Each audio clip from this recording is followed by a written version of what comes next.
All right, welcome to another episode of Warrior versus Zombie. And today's warrior guest, who I will introduce you to in a second, Buddy Thornton, is an amazing warrior. But let's first talk about why you're here. Success is a journey, it's not a destination. As warriors, we all have a history of ups and downs, wins and losses that are all part of making us who we are up to this point, and they provide a foundation for our path forward. We all battle our inner zombie as well as those zombies in our world. And in each episode, I interview warriors who are aspiring leaders from all walks of life: entrepreneurs, artists, health practitioners, business owners, literally any inspired leader that has a story to tell. These warriors have a cause, they have unique value, and a vision that goes generations into the future. And today's guest is no exception. Buddy Thornton is an amazing warrior. He's a husband with a large, extended four-generation family. He's a speaker, author, and coach. His warrior journey has been in Arizona since the late 1980s, and as a Vietnam-era veteran, he has degrees in allied health sciences, human services counseling, and executive leadership, and he is currently a doctoral candidate pursuing his human services doctorate. He also has numerous certifications and actively serves on multiple boards in an advisory capacity. Buddy is the creative mind behind the Slippery Slope series and the author of books 1 through 4. He is known as the Positive Social Change Agent Pro and has been invited to be a keynote speaker and program presenter in numerous areas like conflict management, parenting dynamics, and cross-cultural topics. Buddy, welcome to Warrior versus Zombie. How are you today? I am doing really great, and I really appreciate the platform and the opportunity to give your audience a feeling for what my world looks like. So tell me about that. What does your world look like today? You're in Phoenix, right? I think you're a couple hours earlier, so thank you for getting up and joining us here in the central time zone but who knows when people are listening to this. So how are things in Phoenix today? What's the weather like there? Well, it's been raining most of the day, which is kind of odd for us since we're in the middle of a desert. But Mhm. for me personally, we just launched a new platform called Life and Legacy Academy. It's an online teaching platform, and that's an offshoot from my Slippery Slope series. Mhm. People have been reading and giving me fantastic feedback. So I've taken what I've written and I've combined it with my live courses, and we're converting them all to online courses. And just I write every day. I try to write 3 to 5 thousand words a day, and I Yeah. self-edit. I also edit for numerous other people and do editorial enhancing, help them develop their stories. So that's kind of me in a nutshell right now. Obviously, I Well, own and my that's CTPH. cool. Yeah, that's great. One of the things we'll do is in the third segment, we'll talk a little more about why you're doing what you're doing Oh, today okay, and sure. so on. So we'll get back to that. But so it's rainy in Phoenix, and it sounds like you're in the middle of your ideal day, and that's a brilliant thing. I mean, again, I've been retired for 16 years, and people say, "How can you be retired for 16 years and be as busy as it appears that you are?" And I said, "Well, because retirement is not doing nothing. Retirement is doing what you want, when you want, with who you want, where you want." And I live a version of my ideal day every day. And today, buddy, you're part of that ideal day. So we're having fun. So let's do this. Let's take a quick break. When we come back, after those in the audio audience will hear a little bit of our theme song, "It's Not the Getting There" by Ricky Jean Wright. But when we come back, I'd like to hear how you got from where you started, and I know you got a lot of journey like me. Where you started, you get to pick where you started to where you are today. And then when we get to talking about today, then we'll take another break and we'll come back. So let's take a quick break, hear a little of our theme song, and we'll be right back with Buddy Thornton and Warrior versus Zombie.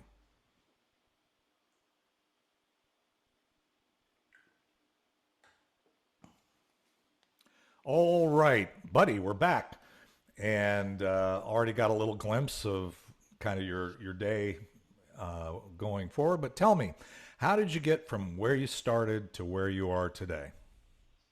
Well, obviously, as you mentioned in the roll up, I am a Vietnam veteran, and my wife of 48 years, she was a USO entertainer. And she fed me milk and cookies, and she's been feeding me milk and cookies ever since. So we have four generations. I have quite a few great grandchildren. The 10th was born this month, Wow. and the journey of being a parent, a grandparent, and now a great grandparent, really, you're never prepared for that, but you do learn through that and hopefully some extension. You learn how to engage with people. I mean, just engaging in the household alone, dealing with 50-year-olds, 20 to 30-year-olds, and children on a recycling basis, just it keeps you invigorated, keeps you touching what you're doing. And so, that's kind of my passion is giving what I have, the enjoyment of my life, to other people, helping them enhance their families and their environment. So I love it, as a warrior, parent, grandpa. So how many kids do you have? I have four adult children. The oldest one is almost 50, and the youngest one is 43. Okay. So you're a little ahead of me on that journey. I've got five kids, but they range from 40 to 27. So I'm kind of in the same boat, but I don't have any great grandkids yet. So I've got, but I love the opportunity to be a grandparent. I've only got six, but only two, as I say, only two of my kids right now are productive when it comes to providing grandkids. So I've got six, and if the math works, I should have maybe 15 before we're done. We'll see. Um, I'm giving them that goal, but yeah, that's brilliant. Well, let me ask you this. So with being a Vietnam veteran, doing what you're doing, how did that all go? What kind of, as one of the things our guests always like to hear in this segment is some of the zombies you've overcome, the challenges. We call zombies a metaphor, but it's basically we all have zombies both in our mind and in the world that we are in that we work ourselves through. Tell me about that. Tell me how you got through the things that you've gotten through, being a parent, grandparent, whatever. You seem to be committed to education. Looking at your bio, it almost sounds like you're a professional student. But it's good that you like to write. You like to write and share, so and get your message out. So that's a beautiful thing. So tell me, what kind of challenges or zombies have you overcome? Well, I think there's two. One ties into 9/11. My wife was working for American Express, and she had 11 employees in the North Tower who died that day. Oh And wow. she went through some trials and tribulations, and ended up retiring from her work in 2006, and hasn't gone back. She does a lot of charity work, and she motivated me to take a very strong look at giving back. I was a professional bowler actually for 27 years, Wow. and when I retired, I decided, I own a business. Actually own two, and I wanted to start giving back to the community because the community's been taking care of me for quite a while. But the reason I'm into the parenting space and the education space is because one of my adult children ended up getting into trouble. We have no control over what they do, especially once they're adults. And Hmm. she ended up spending a little bit of time courtesy of the state. And Hmm. when she came out, people asked her, well, your parents didn't do a very good job with you. And she's very quick to the defense. She's like, my parents didn't make me make the bad choices I made. They did an excellent job. And of course, when you start looking at there's 25 other bodies, and she's the one outlier that got into trouble, obviously the 24 that haven't, kind of overweigh what she did. But it also reminded me that regardless of how good you are as a parent, you need to be constantly engaged. She's still my child, even though she's almost 50. Yep. So, and I really want to build that legacy, really, for a lot of people. That I love that so much, buddy. You don't even know. I mean, one of the things they say, and it sounds trite or cliche, but as a parent, now as a grandparent, but as a parent, they say you're only as happy as your saddest child. And I know that those zombies as a parent in your life can be huge because, let's face it, when you end up either by choice or by chance becoming responsible for a parent, for a child, and then ultimately for grandchildren and so on, as you said, you can't necessarily be in control, but that doesn't mean that you don't feel it. And that they, as I say, I have four daughters and a son, and all my girls are still my little girls. I mean, all my children, I mean, that's just, I have to say, that's the thing. So, and you also said at one point in our discussion already that a lot of if you think about, as a warrior, you think about if you are a parent or you had a parent. So I'd say you're probably, and realize what the role is and what you do and depend on in that thing. It can actually help you in all aspects of your life applying those same principles. I find that to be brilliant. Well, I'm glad. So she's doing okay now. Everything's, Well, that's the I flip mean, side I'm of the not coin. looking for a report out. I'm Nope, just saying, nope.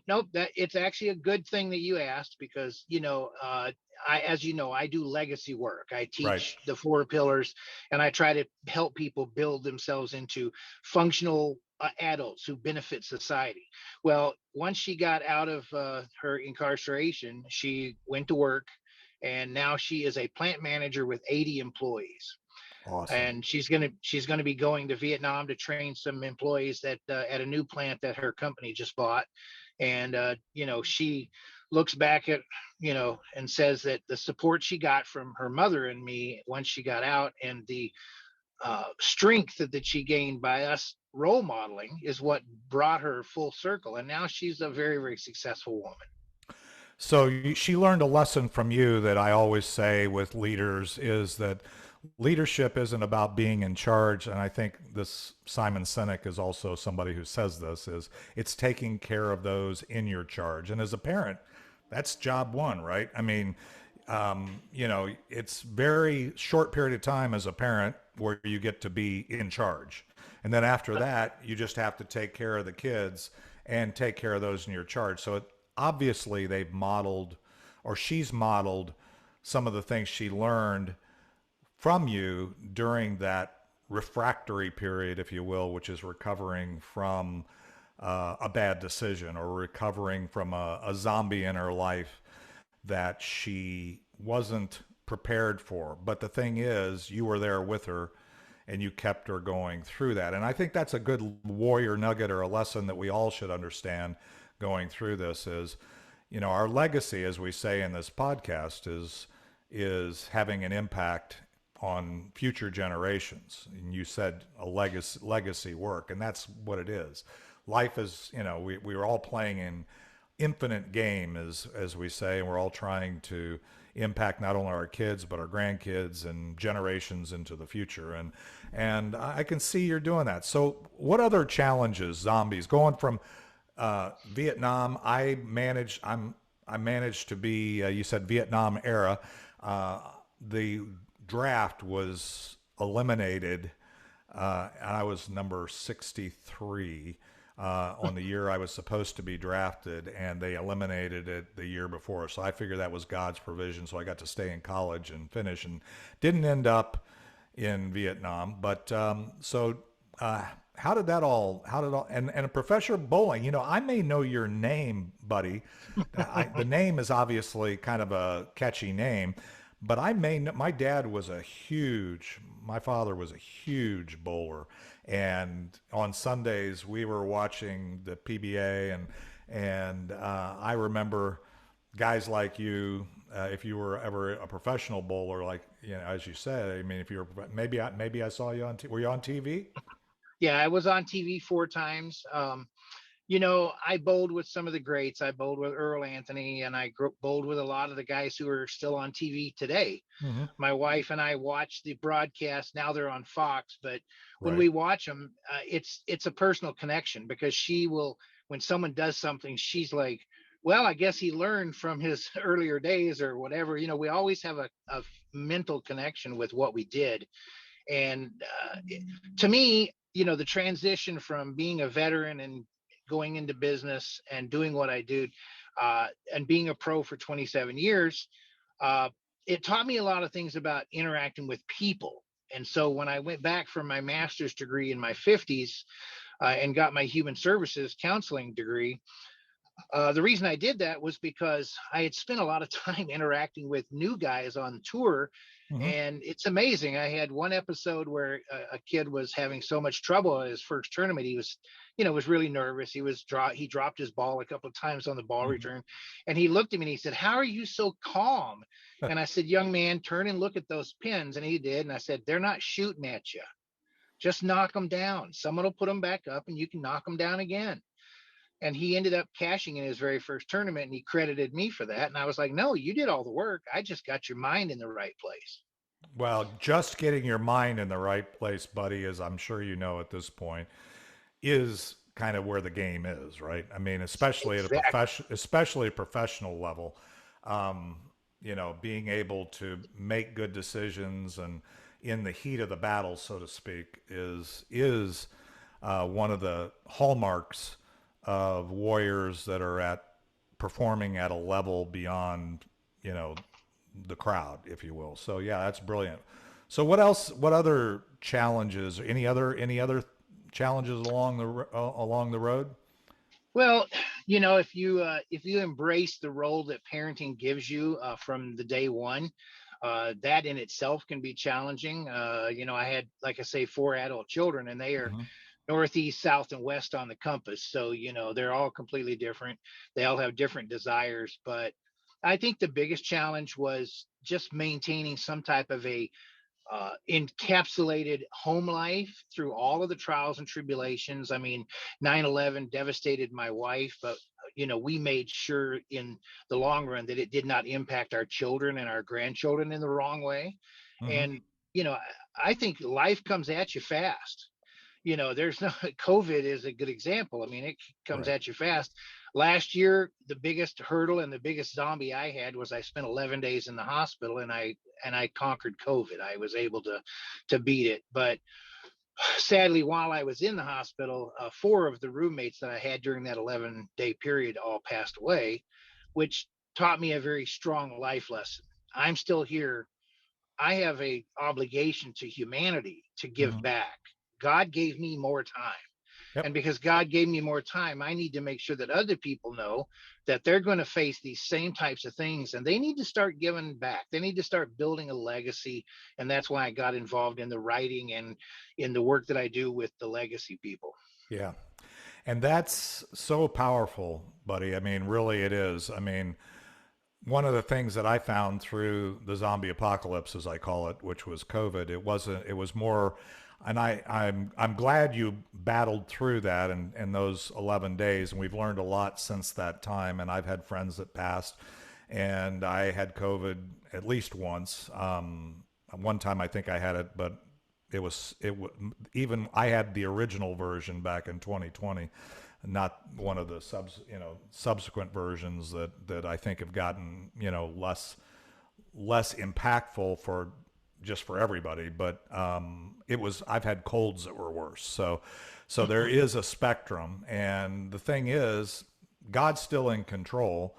All I can do is focus on me and be as healthy as I can. I'm on my own health journey. I mean, I'm going to live to 120 with the vitality of a 30-year-old if God gives me my vision. So I'm there. I'm working on it. It's a daily journey, as the theme song says. So well, that's Yeah, that can be challenging. And I'm sure your kids saw you go through that and realized that you made it through and your family. And I think that's the thing is fear is the thing you don't want to get into, kicking that cortisol into action and shutting down your immune system. It sounds like with your experience of battle and just as a professional and going through it, God, you had the mindset tools that kind of keep you powering through and not giving up. So that's brilliant. Well, let's do this. Let's take a quick break. And I do want to get into hearing about what you're doing today, picked up little bits along the way here of why you're doing what you're doing, but understand that. And obviously you're a unique guy, got a unique value to add. So let's hear about that. And then what kind of impact are you hoping to have? So let's take another quick break, hear a little bit of our theme song. It's Not the Getting There by Ricky Jean Wright. And we'll be right back with Buddy Thornton and Warrior versus Zombie.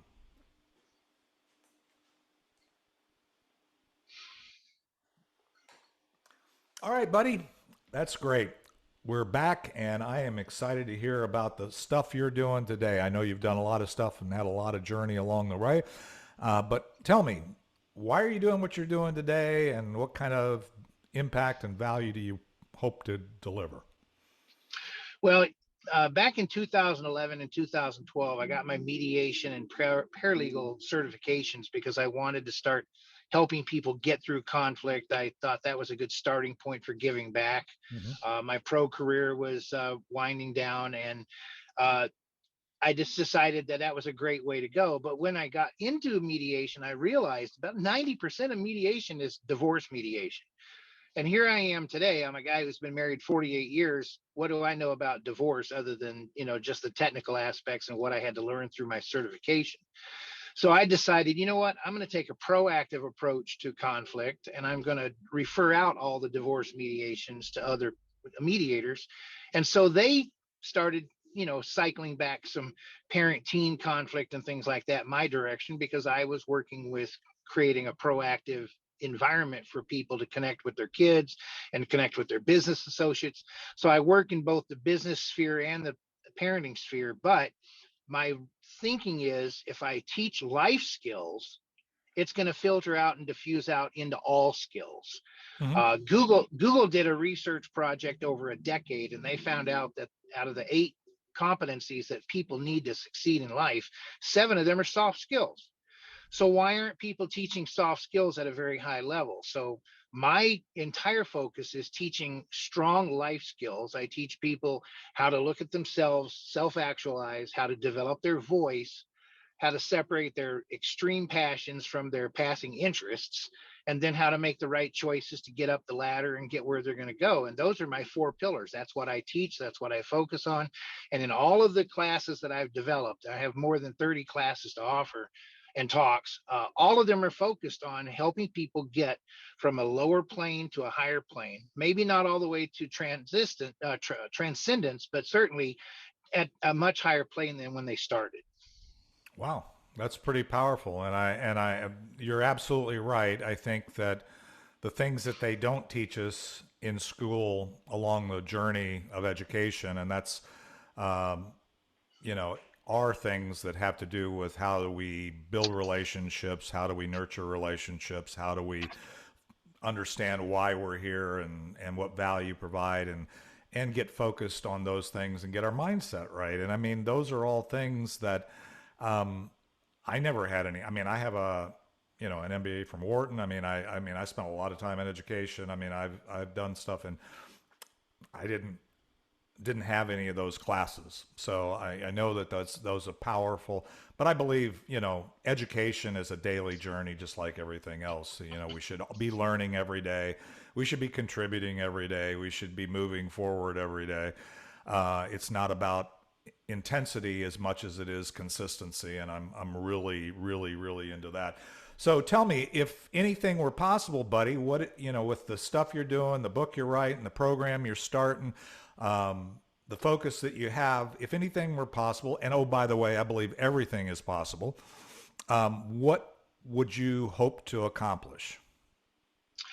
Well, the main thing I really hope to accomplish is, when you get in front of a crowd or when you're working with a client, you're working with one person, when you're working from a stage, that depends on the size of the audience. But Hmm. if you can develop some kind of a lasting legacy and it can diffuse out into society and impact literally thousands, if not millions of people over time, that would be the powerful legacy to leave. So my 12 books that are in the Slippery Slope series have all been mapped out and content's been laid out. I'm almost done with writing book 5. And if a large percentage of those would make it into some required reading at maybe the freshman, sophomore level in colleges, maybe impact some high school students who are, very energetic and have open minds, and if society starts to shift somewhat to a more pro-social approach as opposed to a divisive approach, I believe that would be the ideal outcome from the work that I do. I mean, every talk that I do is designed around driving people to more pro-social choices. I'm not left or right. I'm an independent. Politically, I don't really. It's not who's in office. It's how people work on the local level. When I walk down the street and I ask somebody, "Do you know your neighbor's kids' names?" If they tell me no, the first question I have is, "Why not?" you Hmm. know you need to know everybody in your local area. You need to care about the people in your local area, because at the end of the day, you spend 99.9% of your life within 500 miles of your home. So why would you care about what happens elsewhere other than how it impacts your home? And even then, you have no control. So I try to teach that. That's my legacy. That's what I drive people to do. Care about local, care about here, care about your neighbor, because if everybody cared about their neighbor, then there'd be no problems. Well, I know that it's kind of a panacea to say there would be no problems. However, I will tell you that there'd be a whole lot less. And the reality of it is, um, I retired 16 years ago from the corporate world. I was doing large global multi-billion dollar transactions and having an impact and making a heck of a lot of money doing it. But my own journey, I stepped back and I said, okay, looking at my family, looking at my community, looking at my church, looking at the world around me, when at the end of the day, if I get to the end of the day, what kind of regrets am I going to have? What am I going to wish I had done? And it all came back to, in your way of saying, was I need to impact the people that are in my life every day as much as possible. And my vision is to change, personally, to change the world one dream at a time. And the reality of it is, you do that by what we're doing on this podcast, by what I do in my networking group, by what you're doing in your daily journey to teach, to coach, to author, to do those things. So, absolutely, absolutely. You and I are totally aligned on that. And it's a journey every day. So, and we know that through our own challenges and kids. Well, let's do this.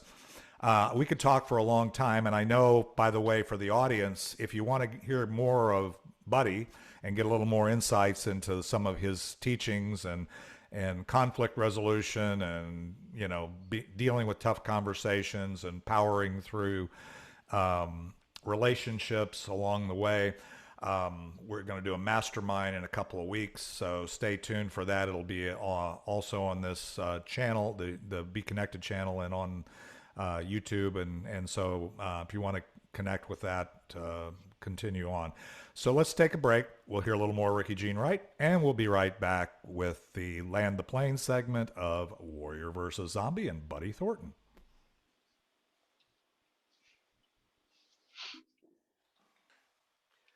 Well, Buddy, we couldn't be more aligned on a lot of levels in a lot of areas, and I'm excited about that. I'm excited about bringing you into the community that we have, and I know you're making a difference in somebody's life that's listening to this podcast right now. I guarantee it.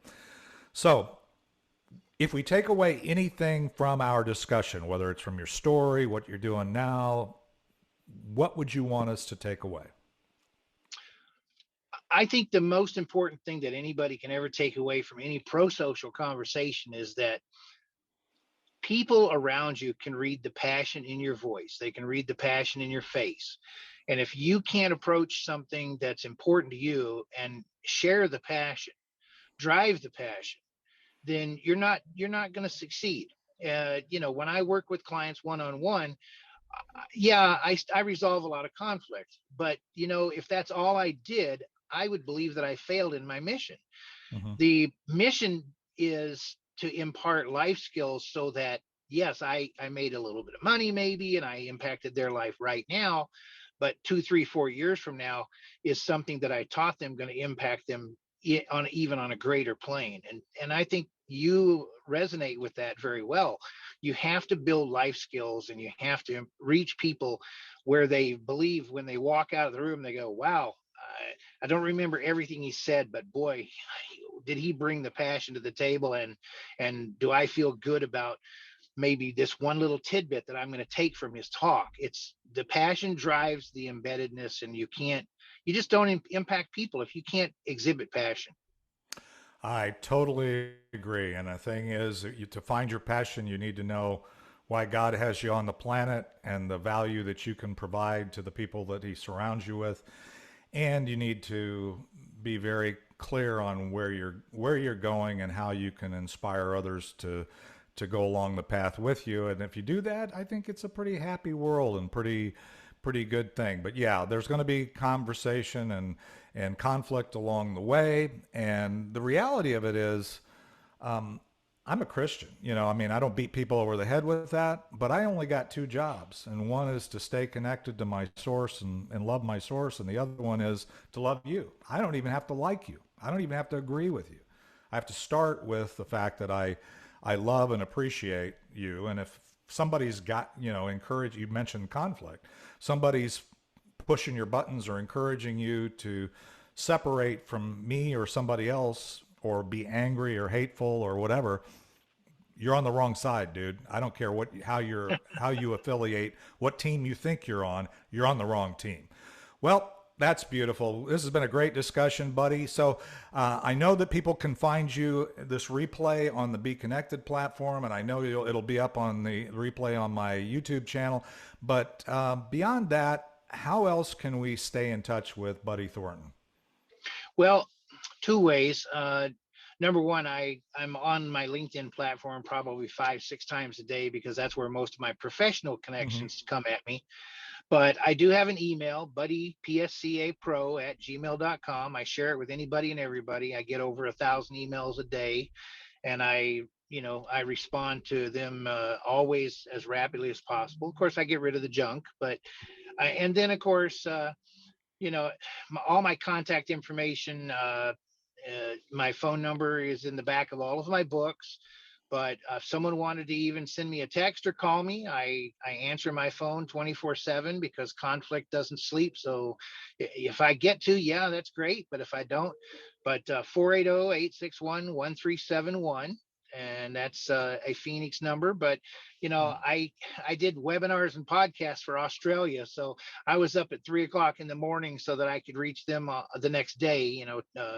And because they're 15 hours ahead Right. to mirror your story.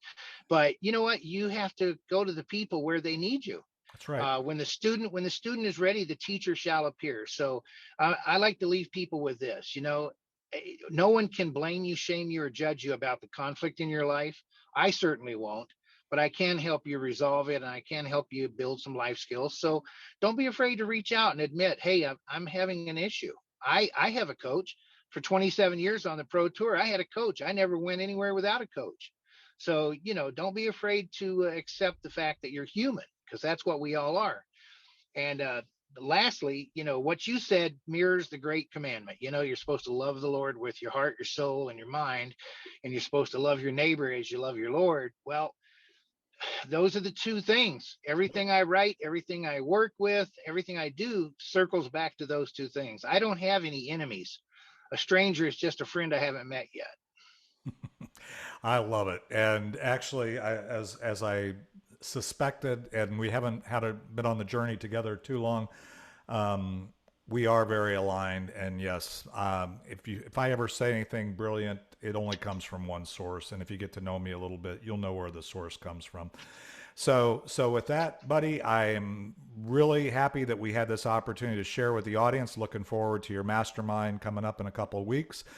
And for those, again, the contact information that Buddy has shared will be in the show notes on the various platforms. And we'll hear the final outro of It's Not the Getting There with Ricky Jean Wright. And we'll be back next Thursday at 11 a.m. Central, 9 a.m. your time, buddy, at on Warrior versus Zombie.